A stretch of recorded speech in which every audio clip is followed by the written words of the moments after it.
Hola, ¿qué tal? Bienvenidos, esto es Trascendi. Mire, hoy tenemos un tema que es muy duro, muy difícil que vamos a tratar, pero que francamente al final del mismo sé que nos va a dejar un buen sabor de boca, porque es más la gente buena que la gente mala. Y hay quienes han consagrado precisamente su vida a que este lado bueno prevalezca. Y este es el caso de nuestra invitada de este día. Ella es Alma Tucker. Ella es la presidenta de Red Binacional Corazones, Asociación Civil. Y se dedica a un tema que es dificilísimo, durísimo, que es la trata de personas. Le adelanto, seguramente va a haber cuestiones que el corazón siente que se le estruja, pero también estoy seguro de que va a haber la esperanza que tenemos de un mundo mejor. Así pues, acompáñeme. Ella es Alma Tucker y tocamos este tema aquí en Trascendi. Alma Tucker, muchas gracias por haber aceptado platicar con Trascendi. Es un placer, me siento muy honrada. Alma, pues vamos empezando, ahora sí que por el inicio. ¿Qué es esta red de corazones, asociación civil, esta red binacional de corazones, asociación civil? ¿Cómo se funda y cómo se te ocurre hacer esto? ¿Qué te motiva para hacerlo? Bueno, pues gracias por la pregunta. Tengo en el tema, podemos decir, ya 25 años. Me forjé en el Servicio Exterior Mexicano y tuve la oportunidad pues de representar a mi país aquí en San Diego, en ambos lados de la frontera, ¿verdad? Tijuana y San Diego. Y cuando me retiré, ahora sí que como familia, lo platicamos mucho y claro, a través de los años sí que yo les compartí a mis hijos, a mi esposo, les platicaba pues las historias tan fuertes que había que trabajar en el área de protección con nuestros migrantes, que tratando de seguir el sueño americano, ¿verdad? De tener éxito en la vida, ingresaban sin documentos a San Diego, pero en esa trayectoria vivían y viven cosas pues imaginables, ¿verdad? En lo particular, en mi vida impactó la vida de una jovencita de 14 años que la ingresaron justo por las montañas y no iba acompañada de sus papás, pero en ese trayecto los que les decimos polleros, ¿verdad? Los traficantes de seres humanos, le dijeron que sus padres no habían pagado la mitad del precio por ingresar de esta manera por los cerros y que ella tenía que pagar. Y la manera como tenía que pagar era teniendo sexo con todos los integrantes de ese grupo. Y pues, gracias a Dios, fue rescatada, no sé, a las 12 horas de este trayecto y la rescató las autoridades a Border Patrol entonces. Y a mí se me habló que había que ir a atender a una niña al área de emergencias de un hospital. Cuando yo iba por los pasillos, aproximándome a la habitación de esta pequeña, oía el llanto incontenible de una niña buscando por su mamá. Inmediatamente me acerqué, la tomé de la mano, le hablé en su idioma, claro, español, porque ahí no había en ese momento quien le hablara en español. La tomé de la mano y le dije que no la iba a soltar hasta que no encontráramos a su madre. Tuve esas horas, pues la oportunidad de servir a esta pequeña, pues como ustedes saben, tomar la pastilla de la mañana, porque sí había sido violada. Y pues como inmediatamente yo vi cómo esta pequeña, al escuchar mi voz y ver que la única razón que yo estaba a su lado era para apoyarla, empezó a relajarse. Sentí esa empatía por la pequeña y en ese momento yo me juré que aunque ya no estuviera como consular oficial, yo iba a ver la manera de siempre buscar la oportunidad de estar ahí a un lado de una niña, de un niño, cuando más lo necesitara, cuando no estuvieran sus padres para protegerla. Y bueno, esto se quedó en mí, y una vez que ya me me retiré de la Secretaría de Relaciones Exteriores, lo hablamos como familia y cómo podemos dar un poquito de lo mucho que habíamos sido bendecidos, hemos sido bendecidos como familia, con nuestros padres. Y fue así que volteamos a ver a Tijuana, donde no había ninguna organización que estuviera trabajando la trata de personas. Y no es casualidad que no existan más organizaciones, sino que es un tema muy, muy duro, muy, muy difícil y también que da miedo inclusive a las personas. Entonces fue que decidimos crear una organización en el 2011. ¿Por qué binacional? Porque sabíamos que ya en Estados Unidos había mucho avance en el tema. En Estados Unidos ya desde el 2002 cuentan con una ley para prevenir y sancionar la trata de personas. En México inició la ley general en el 2012. Entonces, pues sabíamos que había que aprovechar del camino recorrido de Estados Unidos para no inventar pues la rueda, ¿verdad? Sino que aprovechar estos conocimientos. Entonces, iniciamos con una organización binacional registrada en ambos lados de la frontera y pues en una de las ciudades más visitadas del mundo, una cosmopolita. Y con esto, ¿qué trae? Pues trae, sí, gran atracción para el turismo, pero también para el turismo sexual.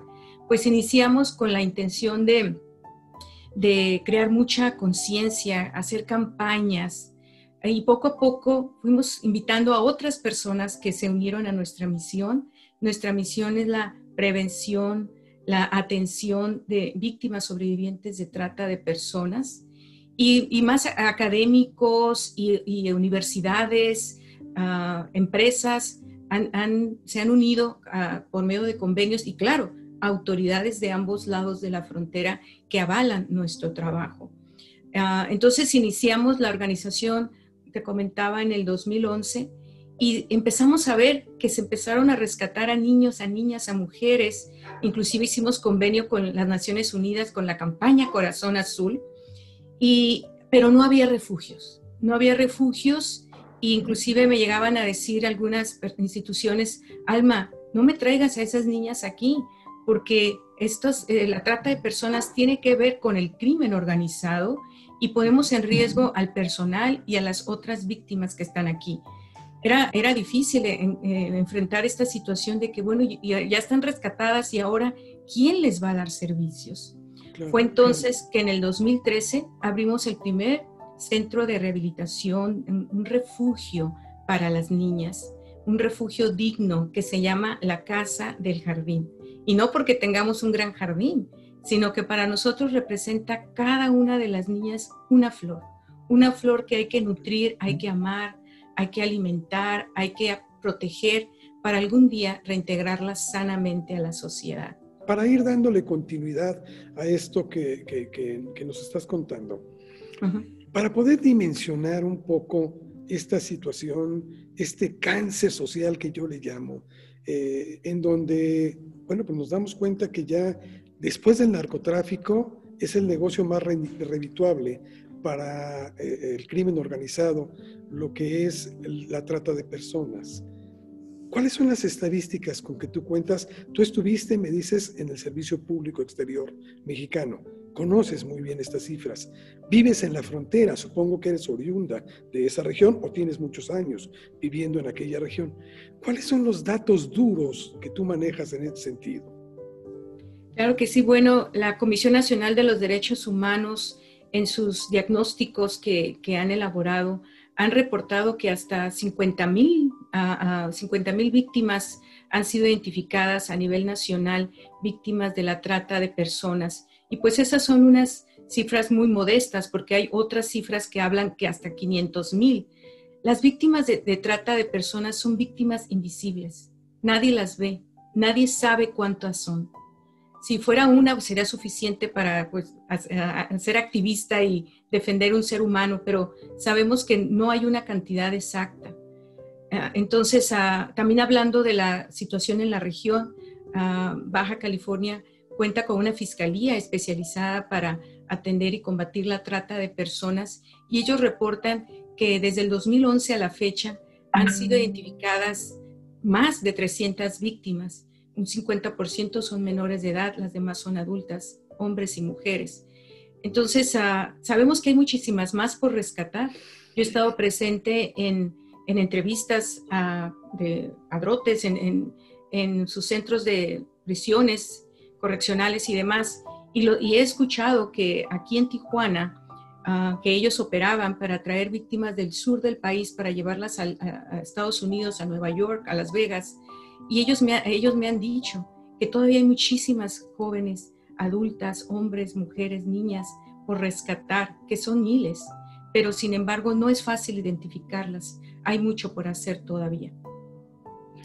Ahora bien, ustedes están en un lugar donde es uno de los cruces más importantes que tenemos en el país. A lo mejor es la frontera que presenta, junto con Ciudad Juárez, son los que presentan el mayor número de personas que están constantemente pasando de un lado hacia el otro. Esto involucra mucho a la sociedad local. Este fenómeno no puede ser velado a los ojos de todos ellos. ¿Cómo participa la sociedad? ¿Cómo se ha concientizado de esta situación? Y dime si es que apoya o no apoya, porque tiene muchos factores, como bien lo decías, el miedo a poder denunciar, etcétera. ¿Cómo viene funcionando la sociedad ahí? Bueno, definitivamente es un tema que no es de agenda política. No es un tema que incomoda a muchos, que afecta a los bolsillos de otros. Entonces, sí, lo que nosotros encontramos en la sociedad, una que se ha llegado a normalizar. Tenemos una zona de tolerancia que cualquiera puede pasar por ahí, y ves a las jóvenes afuera de los centros nocturnos, expuestas, con sus cuerpos expuestos, y mucho más no ves que está adentro de esas paredes. Pero pues hay un tabú, no hay mucha información, no hay mucha educación. Se cree que están ahí porque quieren, porque dicen, ¿por qué no se van? No están con cadenas. Sin embargo, a través de los años, y mi profesión es psicóloga, y sabemos que las cadenas psicológicas, inclusive, son más fuertes que las de metal. Tú pones a una persona en un área y con unas cadenas y va a hacer todo lo posible por quitárselas y escaparse, pero una víctima no se va a ir. ¿Por qué? Porque está amenazada. Se le dice que si se escapa o si denuncia, ella o su familia van a pagar las consecuencias, que no deben de denunciar. Se le dice que a ella la van a tener presa, no le van a creer, la autoridad no va a hacer nada. Entonces, pues sí, la sociedad, lo que hemos vivido a través de los años, hemos enfrentado situaciones que, por ejemplo, universitarios quieren liberar sus horas con nosotros y sus padres les dicen, no, el tema de la trata de personas es muy peligroso, yo no quiero que a ti te pase algo, está relacionado con el crimen organizado. También tenemos otras situaciones que enfrentar que dicen, no, esas niñas o niños nunca van a cambiar, esa es su vida, así van a ser toda la vida. En fin, son una serie de retos que es lo que también impide que llegue el apoyo a nuestros refugios por este tipo de información, falta de educación. Yo sé que en la medida que nos organizáramos y nos educáramos, podríamos saber cómo evitar que nuestros hijos, nuestras primas, sobrinas, hombres, niños, puedan evitar ser víctimas de la trata de personas. Pero como es algo que no se habla, no se informa, pues cuando menos crees, caes en las redes y después ya no sabes cómo salir de eso. Alba, te decía que comprendo muy bien esta situación. Recientemente conocí de un caso de una persona cercana a mi familia, que la gente que además es muy especial, aprovechan los momentos de mayor debilidad en estas mujeres. Y bueno, en este caso la reclutaron, una amiga se la lleva y se la llevan hasta China con la promesa de que van a obtener un ingreso mucho mayor, un desarrollo personal, etcétera. Y llega y de repente son muchas cosas ahí, porque la tratan muy bien, la llevan a spas, la llevan a muchos lados y se sienten felices, y de repente se dan cuenta que empiezan a ser explotadas. Y lo que vivió esta persona, que además era una profesionista, ¿sí?, no es fácil de explicar. La gente a lo mejor no puede entender lo difícil que es para quien está viviendo esta situación. ¿Cómo no se atreve a huir? Porque cualquiera podría decir, puede salir corriendo. Ujú. Le quitan el pasaporte, pues puedes ir a la embajada. Le quitan las tarjetas, puedes ir a denunciar. Pero la verdad es que el miedo es tan grande que terminan por plegarse. Y después de un tiempo es cuando empiezan justamente a darse cuenta de esta situación, y es que quieren huir. Y supongo que esto que nos estás narrando es algo de lo que viven estas sobre todo niñas o niños que están ahí y que se sienten tan indefensos que son incapaces incluso de poder denunciar a aquellos que les están haciendo ese mal. ¿Tú tienes conocimiento de algún caso en estas características que no quieran denunciar a pesar de que ya se les ha sacado de ese infierno? Nosotros tuvimos la oportunidad y hemos tenido la oportunidad de apoyar a una familia completa de niños.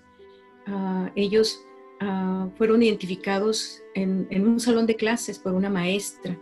Una de las niñas presumía ser modelo. Ella tenía entonces solo 9 años y hablaba de que venía alguien de los Estados Unidos a tomarle fotografías y la llevaba su mami a los hoteles y a los parques para que este hombre le tomara las fotografías. La maestra pudo identificar, fue lo suficientemente inteligente para ver que algo no estaba bien. La niña se vestía pues no propio a su edad y pues todos se asombraban de sus historias. Fue entonces que nos habló. Nosotros fuimos, yo siempre cuando sé que hay un caso, que hay posible un delito, voy acompañada de las autoridades, pero vamos vestidos como académicas, ¿verdad? Como maestras. Y bueno, después de estar hablando, la maestra no quería que se supiera que ella había hecho la denuncia, tenía miedo a las represalias. No teníamos ni 4 o 5 minutos hablando de qué es la pornografía. Imagínate hablando con niños de 8 y 9 años, con palabras que ellos nos pudieran entender, ¿verdad? Nos pudiéramos explicar. Y menos de 5 minutos todos señalaban a la nena y decían, ella es modelo, a ella le toman fotografías. Pero claro, lo platicaban como algo que guau, ¿no? Bueno, en ese momento nos acercamos a la menor, la llevamos a otra aula y le dijimos que estábamos ahí para ayudarla, para apoyarla en lo que ella necesitara. Y ella decía, es que a mí me toman fotos, pero no solo a mí, también a mi hermanita, y ella está en el salón de a un lado y tiene 11 años. Bueno, trajimos a la nena de 11 años y sí, nos platicaron todo lo que estaba sucediendo en el hogar. En ese momento, la que estaba la autoridad conmigo, fueron trasladadas a la oficina y pues pudieron corroborar pues que no nada más estaban siendo víctimas de pornografía y de violaciones sexuales, sino que también tenían un descuido tremendo. Pero bueno, fue todo un proceso. Ingresaron a la casa del jardín, se les dio la atención, el amor, la terapia. Y una vez que ellas ya se vieron frente a la autoridad, negaron todo. Una vez que ya vieron a su mamá llegar a esa oficina, ellas dijeron que ellas no habían dicho eso. Entonces empiezan el tratamiento podemos decir, de rehabilitación, mucha paciencia, esperar a sus tiempos de las niñas, porque pues no podemos forzar ni la autoridad a que ellas hablen, darles su tiempo. Quiero decirte que se llevaron 6 meses de terapia, de atención, de estar fuera ya de ese hogar para poderse ver ellas como víctimas.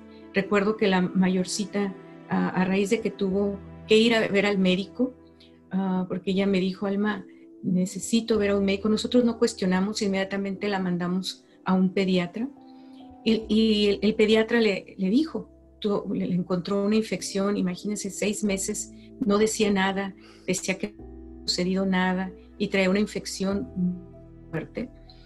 El médico le dijo, ¿tú has tenido sexo? La niña se espantó, entró en pánico y dijo, no, doctor, se lo juro, no te preocupes, que lo que quiero es atenderte, aquí está tu receta. Y llegó al refugio de nuevo, no cuestionamos. Eso fue un viernes, para el lunes la nena de 11 años tocó la puerta de mi oficina y me dijo, Alma, quiero hablar contigo. Le dije, sí, adelante, dime. Y me dijo, ya no puedo seguir mintiendo.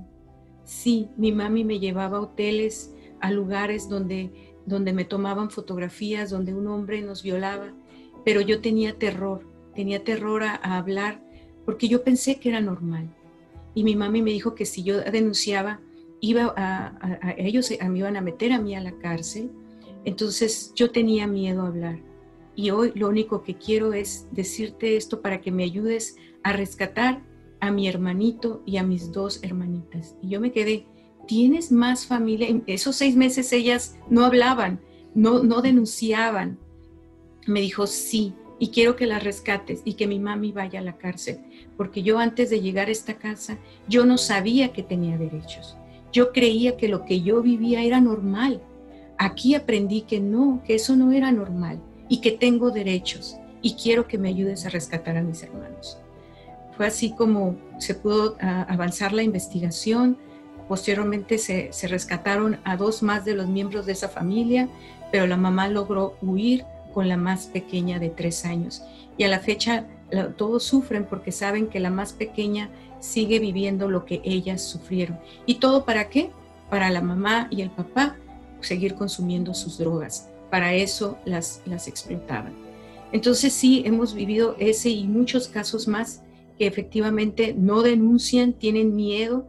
Otro caso me acuerdo que cayó en emergencias en Tijuana, una jovencita de 15 años y que ella se desvaneció ahí cerca de la zona restringida que les mencioné y de ahí se la llevaron a emergencias.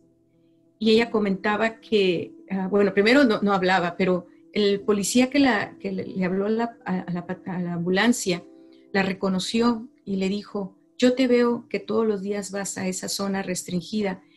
Y dijo, sí, pero dime, ¿tú lo haces porque quieres? Sí.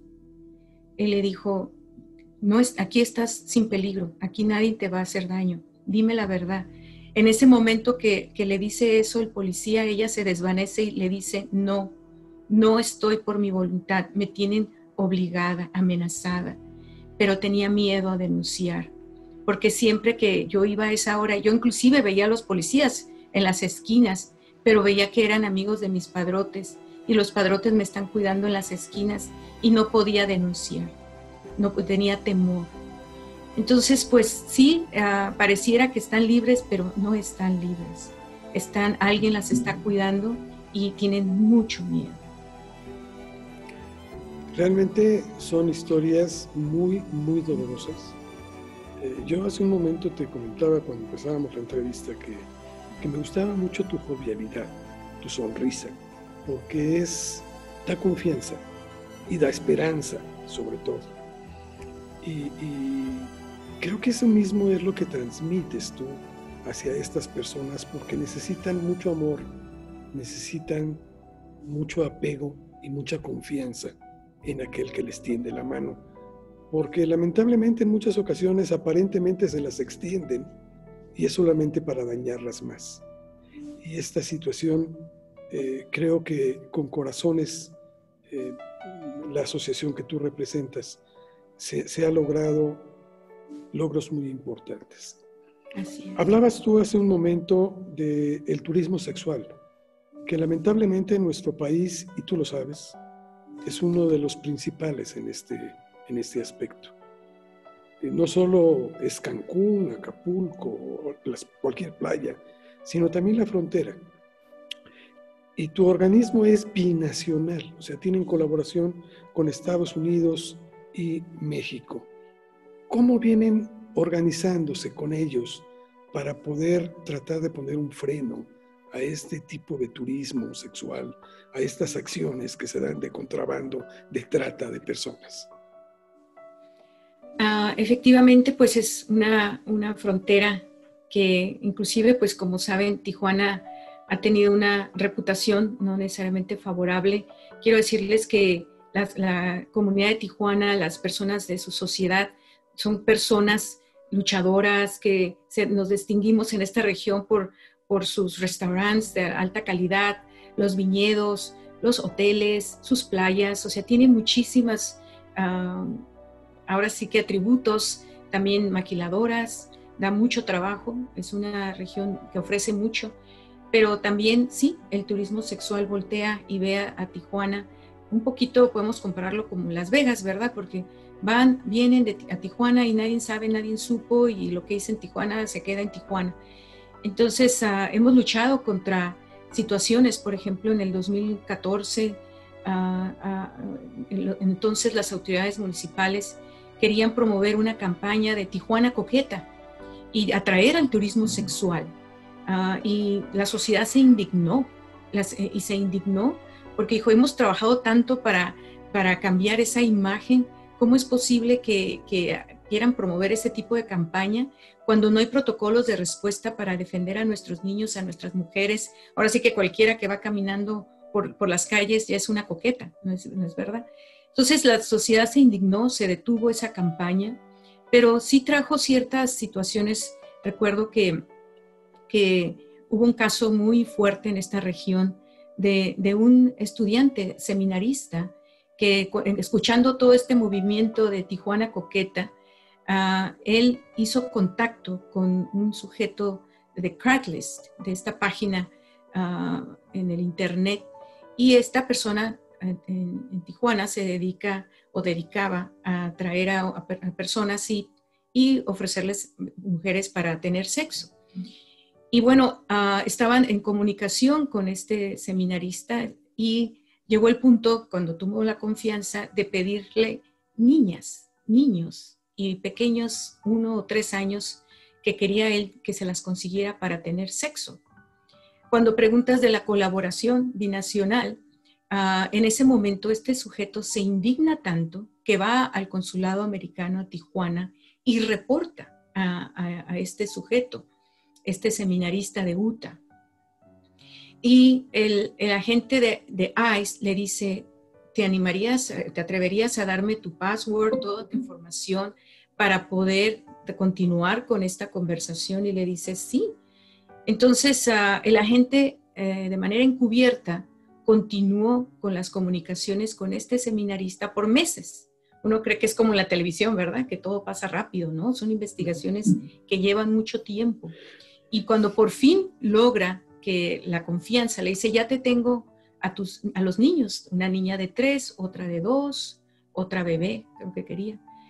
Y le dice, muy bien, y yo te puedo recoger inclusive en San Diego, en un vehículo, consígueme un hotel, le dice el seminarista, y le da una lista de diferentes cosas que él requiere. Claro, un hotel discreto, le pide dulces, películas de bebés para niños, le pide juguetes, burbujas para la tina y medicamento para el dolor. Y entonces todo esto por correo electrónico. Entonces le dice el agente encubierto, por lo visto tienes experiencia por lo que me estás pidiendo, ¿ya lo has hecho antes? Sí, ya he ido a Tijuana y ya he hecho yo antes esto. Y le pregunta, ¿y para qué quieres la medicina para dolor? Y le contesta el seminarista, porque entre más dolor siente el niño o la niña, más placer siento yo. Son cosas que sí, duele en el alma escuchar algo así, pero sí hay gente enferma como este sujeto que le hace daño a nuestros niños, a nuestras niñas, a las mujeres, a los hombres. Afortunadamente, la gente lo citó en el aeropuerto, bueno, le dijo, te voy a recibir en el aeropuerto en San Diego. Ahí lo recibió, pero ahí mismo lo arrestaron. Hasta la fecha está cumpliendo una pena en San Diego, creo que le dieron 35 años de prisión, pero yo siempre me cuestiono, este sujeto se logró detener, pero ¿cuántos no llegan a cometer estos crímenes? Inclusive el mismo agente que tengo la fortuna de conocerlo, es uno de mis héroes, me dijo, Alma, pero no solo vienen de los Estados Unidos, vienen aquí a Tijuana, de otros países y también los propios mexicanos. Entonces, pues, nosotros luchamos precisamente por darle voz a los niños, a las niñas, a las personas que, como decía yo al principio, resultan ser invisibles. Nadie las ve. Sí, aquí el turismo no estamos estigmatizando sobre una nacionalidad. Puede ser incluso mexicano, que va Así de es. un estado a otro o en su mismo estado. O sea, la gente enferma lamentablemente está por todos lados, pero afortunadamente también habemos más sanos que tenemos Sí, que procurar el bienestar de nuestros niños. Alma, así es. ¿cuántos rescates han dado ustedes? Mujeres, niños, niñas, etcétera. ¿Cuántos han conseguido? Bueno, nosotros no hacemos en sí el rescate porque podemos arriesgar la vida de la víctima y la nuestra.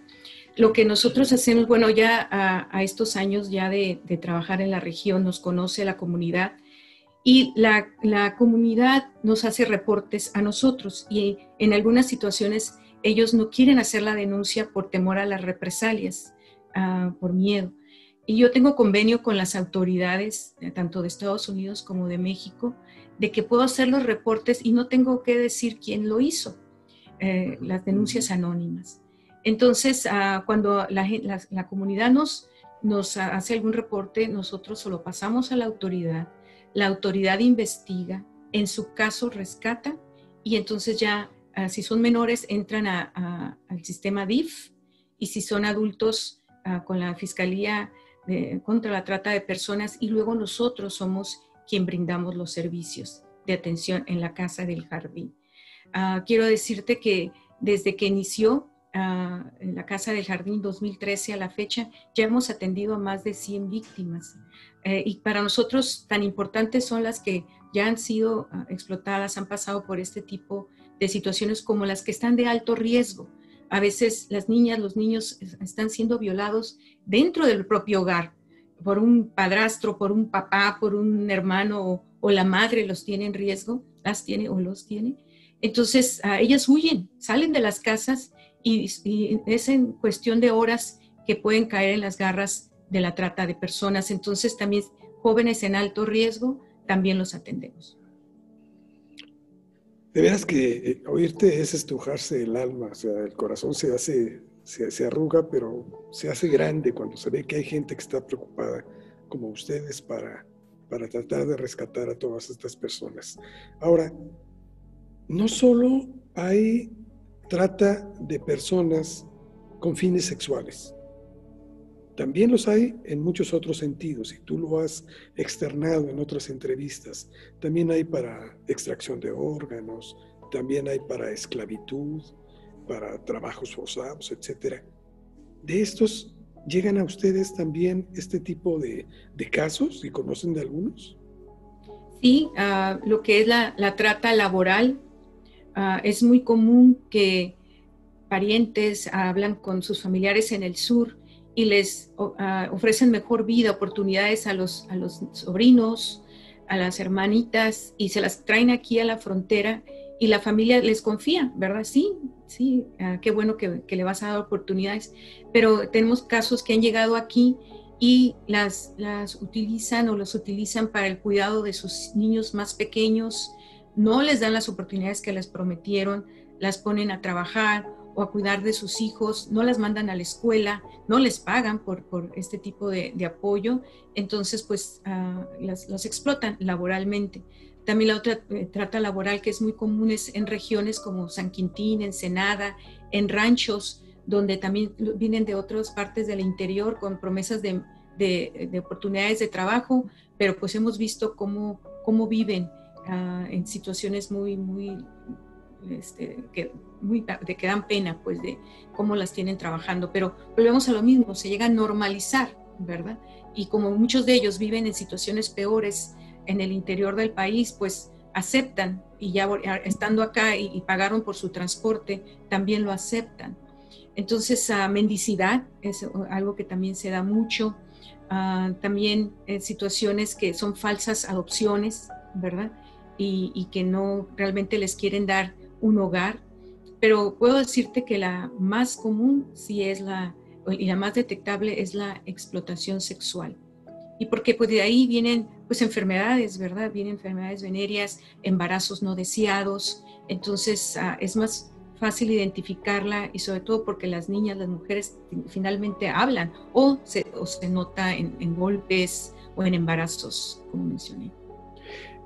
Una persona que ha sufrido esto, tú me dices que tienes también estudios de psicología, una persona que ha sufrido esta esclavitud, esta explotación sexual, ¿es posible que pueda sanar a tal grado de tener una vida totalmente normal y ver aquello como una pesadilla de la que ya salió, pero poder entablar una vida diferente? Definitivamente sí. Lo que yo he visto a través de los años es que estos niños, estas niñas, estas jóvenes, pues son forzadas a hacer cosas por algún adulto. Alguien tomó las decisiones y por eso vivieron estas situaciones. Regularmente, el 95% de los casos que yo he podido atender es alguien muy cercano, alguien de la familia, y muchas veces más los propios padres.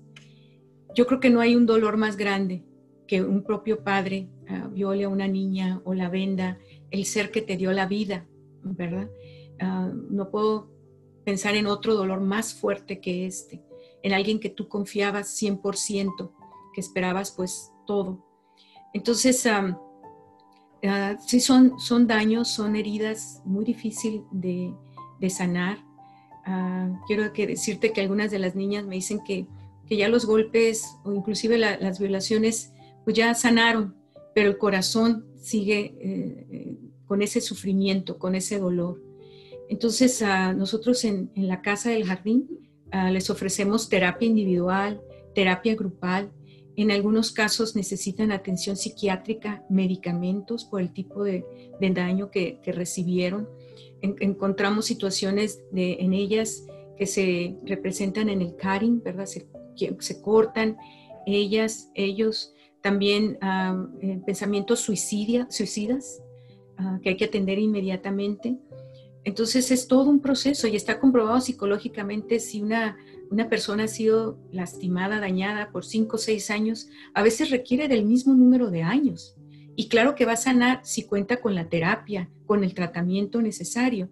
Pero si solamente, como es muchos de los casos, se quita a la niña, al niño o a la persona del lugar y ya sigue tu vida normal, no sucede. A veces terminan convirtiéndose en victimarias estas personas. Entonces, por eso es tan importante que tengan un tratamiento. Yo te puedo hablar de algunas historias de éxito. Tenemos a una jovencita que ella llegó a los 16 años y cuando ella llegó con la cara baja, no me veía a los ojos, yo veía solamente una carita oscura, podemos decir. Y no nos confían, claro que no tienen confianza en nosotros. Imagínate, si la persona que ellas más amaban, que les dio la vida, las defraudó, pues ¿y tú qué quieres de mí? ¿Qué me vas a pedir? Esto no es real. Entonces tardan tiempo, me decía ella, que ella tardó fácil 2 años en confiar en nosotros. Y tenemos que ser muy firmes y tenemos que ser muy constantes y no prometer cosas que no vamos a cumplir, porque si no, ellas recuerdan que eso vivieron ellas y pierden la confianza en nosotros. Bueno, para ella la manera como la sometían, y ella pues sufrió desde los 5 años cuando su mamá desapareció del hogar, fue rescatada a los 14, 15, y a ella como la sometían era, ¿no vas a hacerlo? Pues no vas a la escuela, y no vas a la escuela, y ella, su deseo era estudiar, su deseo era donde pues iba a salirse del problema que estaba en casa, ¿verdad? Bueno, cuando llegó, nos compartió ese sueño de la escuela, inmediatamente regularizamos sus estudios, la apoyamos gracias a convenios importantes con universidades locales que nos hemos logrado becas para ellas. El día de hoy ella ya está graduada de la carrera que era su sueño, ya cumplió y ya tiene su título. Y lejos de ya terminé, ya me voy, ella sigue siendo parte de la asociación porque ella quiere regresar un poquito de lo mucho, son sus palabras, ha recibido, y ella sigue, es como un modelo a seguir para las pequeñas. Ella ven hoy como nuestra chica, que no puedo decir el nombre por razones obvias, ella ya trae su celular, trae su laptop, tiene trabajo de tiempo completo, está reintegrada sanamente a la sociedad, pero sigue en terapia porque por lo mismo que fue alguien tan cercano a ella quien la hirió, le ha costado trabajo abrir y romper esas corazas, porque lo que hace una víctima es que forma unas corazas invisibles, ¿verdad? Pero eso es lo que le ayuda a sobrevivir meses, años de abusos. Ya llega el momento en que no siente. Entonces, cuando enfrenta una terapia y tú quieres abrir y hablar de eso, también es una defensa inconsciente que no quiero hablar de eso porque es tan doloroso que se sienten vulnerables, ¿verdad? Pero poco a poco, sí se puede, sí quedan heridas, pero sí se puede reintegrar sanamente a la sociedad y lo hemos visto con nuestros propios ojos. Cuando una niña, un niño desaparecen, las primeras horas son fundamentales, eso lo sabemos todos. Y afortunadamente hay programas que han funcionado muy bien en algunas partes del mundo. Tu opinión respecto a Alerta Amber, sobre todo en Tijuana, que es la zona que te toca a ti en cuestión.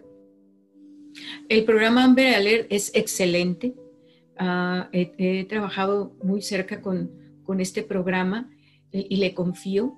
He visto el éxito, pero para que realmente sea efectivo, es muy importante que los medios de comunicación transmitan inmediatamente, como mencionas, la información, que todas las autoridades también dejen saber lo que está pasando y suelten inmediatamente la información. Como tú dices, las primeras horas son fundamentales. Inclusive Amber Alert, si pasan los días, ya no puede ser un caso Amber Alert. Entonces, el programa en sí es muy bueno. El problema es que a veces las autoridades no lo ponen a trabajar como es debido.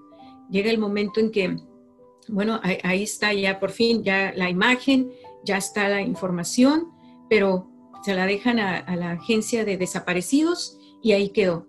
Es importante que sí le demos movimiento a esa imagen, y si hay el riesgo de que esté en Estados Unidos, internacionalmente también, y sí funciona, pero necesitamos que las autoridades pues hagan lo propio para difundir estos casos a la brevedad posible.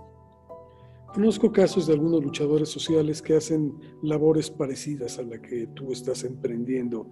Ustedes también, y han sufrido amenazas de muerte, ¿ustedes también han sufrido alguna amenaza, algún atentado? Gracias a Dios, no a ese extremo, pero sí amenazas. Amenazas de personas inclusive que se acercan con la promesa de que nos quieren ayudar, porque pues claro, tenemos carencias, no somos lucrativas, necesitamos una casa, por ejemplo, permanente para que no nos quiten una casa y luego otra, porque pues ya que saben el tema, de repente la comunidad se asusta, ¿verdad? Entonces se nos ha acercado gente, nos prometen, como tú sabes, hay personas que de corazón ayudan, ¿verdad? Pero otras personas que te ayudan para lograr algo, ¿verdad? Un reconocimiento, un permiso ante las autoridades. Entonces, cuando ven que este tema no es popular, no les va a traer lo que ellos quieren, entonces, ¿sabes qué? Ya no te voy a ayudar. En un caso particular, pues me exigían que cambiara de misión para continuar con el apoyo. Yo no puedo cambiar de misión, esta es mi misión. Entonces, pues, tiene que sacar a las niñas de esta casa, y si no la saca, la voy a destruir. Y me quedo yo, bueno, pero ¿por qué? Yo nunca me imaginé que querer ayudar a unas niñas a una causa tuviera que recibir ese tipo de amenazas, ¿verdad? Pero definitivamente es un tema que incomoda, es un tema que no está de moda, que no es de agenda política, entonces, pues, ¿para qué le ayudo? Y es lo triste, que sí me impresiona, que como los niños, las niñas, no son prioridad. Sabemos que hay la ley de protección de los niños, sin embargo, a la hora de la hora no vemos que sean tan superiores para sus derechos, ¿verdad? O no sé si porque no votan, ¿verdad? Ha habido ahorita programas en el gobierno actual, pero me dicen, sí hay programas, pero madres con niños. Pero en la situación de estos niños, los padres es el problema. ¿Cómo encontrar el apoyo para estos niños, verdad? Y no lo hay. Entonces, sí, hay gente que le molesta, que levante la voz, que hable de que hay trata de personas en esta región. Y para mí, eso es ignorancia de verdad, porque la trata de personas ha existido en todos los tiempos, no es algo nuevo. Y efectivamente, inclusive es más común en ciudades cosmopolitan como la nuestra, de tanto atractivo. Entonces trae con ello estas problemáticas también. El problema no es que haya trata, el problema es que no la combatimos, el que no tenemos programas para los niños, el que no hacemos prevención, educación. Eso es lo que deberíamos de hacer, porque por ejemplo en este país vecino, San Diego, también tiene mucho atractivo, ¿verdad?, de la ciudad, pero está claro y definido que en San Diego la trata de personas, hay una lucha constante. Entonces eso es lo que pedimos, ¿verdad? No que nos ofendamos a reconocer que hay trata, sino hay que hacer lo propio para que se sepa que Baja California no queremos la trata de personas. Afortunadamente también hay gente que puede ayudar, gusta de ayudar, de tender la mano, porque lo que ustedes están haciendo es una labor extraordinaria verdaderamente. ¿Cómo poder dirigirse a ustedes para apoyarles, no sé, con voluntariado, económicamente, en especie, no sé? Porque como bien lo dices, las necesidades son muchas y los recursos nunca serán suficientes. ¿Cómo acudir con ustedes? Y gracias por esta plataforma tan importante, porque efectivamente no mucha gente sabe lo que estamos haciendo y a lo mejor no llega la suficiente ayuda. Precisamente hemos tratado de mantener el refugio como debe de ser, confidencial, pero más gente debe de saber que existen estos niños y niñas que merecen una oportunidad. Y la manera de comunicarse con nosotros es, pueden checar o consultar nuestra página www.rbc.mx, rbc.mx es nuestra página, también nuestro Facebook, Red Binacional de Corazones AC, y desde ahí nos pueden mandar un mensaje o compartir sus inquietudes o también sus denuncias, ¿por qué no?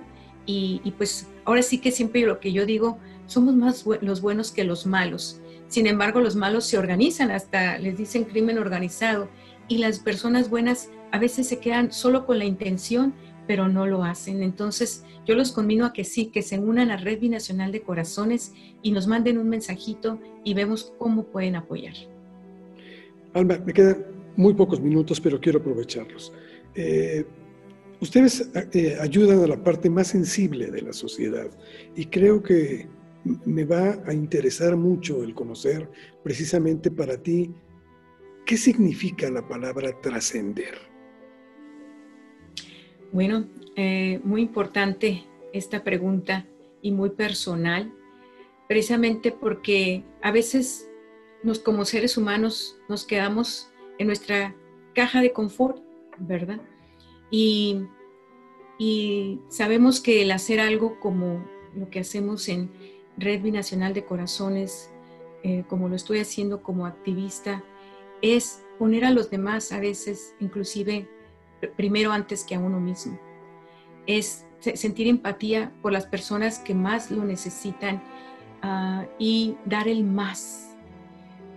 Yo a veces he recurrido a Dios orando y diciendo, Dios, tú me dijiste que no me darías más de lo que yo puedo. Sin embargo, esto es demasiado. ¿Cómo voy a salir adelante? Y siempre salgo y siempre me sorprendo a mí misma porque se me ha llamado a plataformas que nunca imaginé, en el Vaticano, en el Departamento de Estado, en los Estados Unidos, en la Casa Blanca, y se ha pedido que dé voz a los niños y las niñas de esta región. Y yo nunca me imaginé llegar a esos niveles. Sin embargo, he sido llamada y he salido adelante. Entonces, pues a veces uno se limita y piensa que uno no puede, pero eso creo que es trascender, es ir más allá y poner la pasión, el corazón y a lo mejor hasta sacrificar cosas o situaciones por los demás. Y la verdad que cuando oigo esas sonrisas, cuando llego a la casa del jardín y oigo esas vocecitas, algunas arriba estudiando, algunas afuera haciendo ejercicio, algunas apoyando en la cocina y siendo niñas, digo gracias Dios mío, porque esto es la misión de nuestra organización y son niñas y están haciendo lo que deben de hacer, vivir su etapa y su vida al máximo. Y entonces ahí es donde se conforta mi corazón y digo, vamos bien. Dios es bueno y te sigue ayudando. Dicen que cuando la noche es muy oscura es porque pronto vendrá un amanecer muy, muy luminoso. ¿Cómo ves el futuro? Yo veo el futuro como un mundo libre de la trata de personas. Yo veo un futuro donde ningún niño, ninguna niña tenga que pagar con su cuerpo, donde le demos voz a los niños, a las niñas, a las mujeres, a los hombres, donde no tenga que existir refugios o activistas. Yo lo veo así. Yo lo veo que en la manera que nos eduquemos, nos preparemos, todos podemos hacer algo, un granito de arena, podemos tener un mundo libre de trata de personas. Gracias, Alma Tucker, es un privilegio haber platicado contigo. Nunca pierdas esa sonrisa, porque Gracias. es la esperanza del mundo. Y si algo me llena y me enorgullece de veras de platicar con muchos de los invitados que hemos tenido aquí en Trascendi, es que siempre aportan algo muy importante para nuestra nación y para la humanidad en general. Y me atrevo a decir algo: mientras exista personas como Alma Tucker, este mundo tiene solución. Gracias. Gracias. Muchas gracias. Gracias por tu labor. Muchas gracias. Gracias. Esto fue Trascendi. Gracias. Hasta la próxima.